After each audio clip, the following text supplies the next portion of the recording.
Hi, this is Mark. And this is John. And we're the Armchair Thinkers.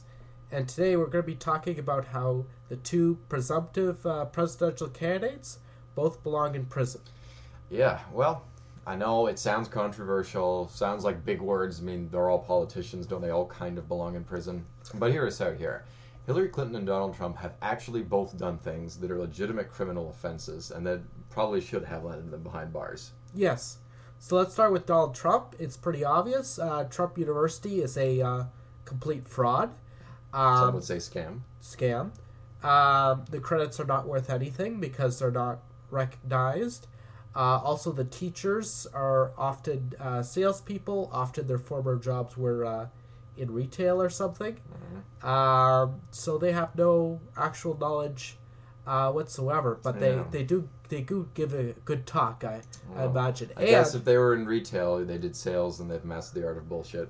Yeah, also, they promised you'd be able to see Donald Trump and use his connections or whatever. And you pay tens of thousands of dollars and you never get to meet him. Well, you know what? I always felt the same thing going to the Trump Tower. I wanted to see the guy there signing autographs, but I never got that. But, you know, as much as this is true, I mean, all businessmen and politicians are kind of scammers on some level. So let's turn to Hillary Clinton.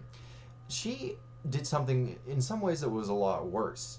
She set up her own email, and I know you've heard about that, but this really is different than, like, getting some kind of Gmail account that you use on the side in addition to your professional one. Tell people about that. Yeah, so, if I, had, like, we all have, like, corporate emails, right? So if I used my Gmail account, right, which I have one, and then I sent off emails, right, that would be a small deal. But what she did was she made her own Gmail, own server. It would be like something at Hillary.com.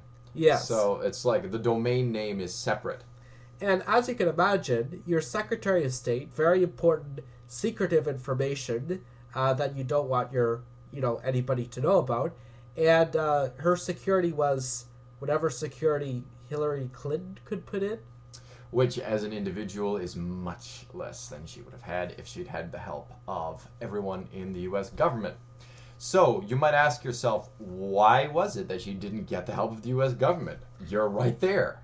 Well, because if she had asked for her own server, she would have been denied. So she didn't ask. So, therefore, she did something that was probably quite illegal.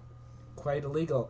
And various people have been able to hack into it. So, of course, it screwed up the entire national security. Kind of shows that the security of the U.S. is, in general, kind of a joke. Yeah. At least in places. And, as the Edward Snowden leaks. Yeah, I was going to say Snowden, WikiLeaks, all that stuff. Like, the point is, these are human beings, and human beings are known for doing stupid and dreadful things. And when you have something like politics that attracts some of the very worst, greediest human beings, all of those mistakes are magnified by a whole bunch. Now, I'm not saying that you shouldn't go to the Trump Tower and have a good laugh at all of this self-importance. And I'm not saying you shouldn't vote for Hillary just to stop Donald Trump from getting in. But these people are not ideal candidates at all. Yeah. And the one thing I want to point out is she's often put in a lot of effort to keep things secret. So that makes you wonder, well, what is she hiding? What, deals did she put in with whatever third world dictators? There's some word for that in psychology where by denying an event, you make people more likely to believe that you did it. And this is genuinely the case here. So much for the future of the United States. 2016, it's going to be a very depressing election.